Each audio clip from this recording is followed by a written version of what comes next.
Hi കൂട്ടുകാരെ, എല്ലാവർക്കും നമസ്കാരം. ഇന്നത്തെ വിഭവം ബ്രെഡ് പക്കോടയാണ്.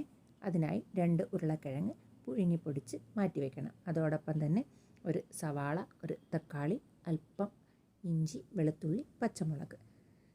പിന്നീട് ചൂടായ പാനിലോട്ട് ജീരകം, വറ്റൽമുളക്, കറിവേപ്പില ഇവയിട്ട് പൊട്ടിച്ചതിലേക്ക് കുഞ്ഞായി അരിഞ്ഞ, നമുക്ക് എത്രത്തോളം കനം കുറച്ചരിയാമോ അത്രത്തോളം കനം കുറച്ചരിഞ്ഞ ഇഞ്ചി, വെളുത്തുള്ളി, അതുപോലെ പച്ചമുളക്, സവാള ഇവ ഇട്ട് സവാള ഒന്ന് വഴണ്ട് വരുമ്പോൾ അതിലേക്ക് തക്കാളി കൂടി ചേർക്കണം.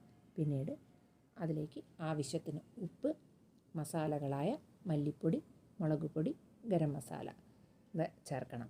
ഈ തക്കാളി ഇട്ടതിന് ശേഷം ഈ മസാലകൾ ചേർക്കുന്നത് കൊണ്ട് മസാല കരിഞ്ഞു പോവാതെ നമുക്ക് വഴറ്റിയെടുക്കാൻ സാധിക്കും. അതുകൊണ്ടാണ് ആദ്യം തക്കാളി ചേർത്തതിന് ശേഷം മസാലകൾ ചേർക്കുന്നത്.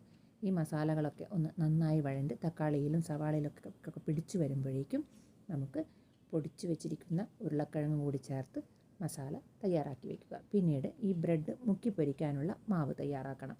അതിനായി ഒരു 1/2 കപ്പ് കടലമാവിലോട്ട് കുരുമുളക് പൊടി, അല്പം ജീരകപ്പൊടി, കളറിനായി മഞ്ഞൾപ്പൊടി, ഉപ്പ്, വെള്ളം ഇവ കൂടി ചേർത്ത് ദോശമാവിൻ്റെയും ഇഡ്ഡലി മാവിൻ്റെയും ഇടയിലുള്ള ഒരു പരുവത്തിലുള്ള ഒരു മാവ് കൂടി തയ്യാറാക്കി വയ്ക്കുക. പിന്നീട് ഒരു സ്ലൈസ് ബ്രെഡ് എടുത്ത് അതിൻ്റെ ഒരു വശത്ത് ഈ മസാല നന്നായി സ്പ്രെഡ് ചെയ്ത് മറ്റൊരു ബ്രെഡ് എടുത്ത് അടച്ച് വെച്ച് പിന്നീട് ട്രയാങ്കിൾ ഷേപ്പിലൊന്ന് മുറിച്ചെടുക്കണം. അത് നമുക്ക് ഒരു ബ്രെഡിന് 2 പീസായോ അല്ലെങ്കിൽ 4 പീസായോ മുറിച്ചെടുക്കാം. അത് ഓരോരുത്തരുടെ സൗകര്യത്തിനനുസരിച്ച് മുറിച്ചെടുക്കാം. എന്നിട്ട് ഓരോ പീസും ഈ മാവിലോട്ട് മുക്കി ചൂടായ എണ്ണയിലിട്ട് വറുത്ത് കോരി എടുത്തു കഴിഞ്ഞാൽ രുചികരമായ ബ്രെഡ് പക്കോട തയ്യാറായി. എല്ലാവരും ഒന്ന് ഉണ്ടാക്കി നോക്കണേ.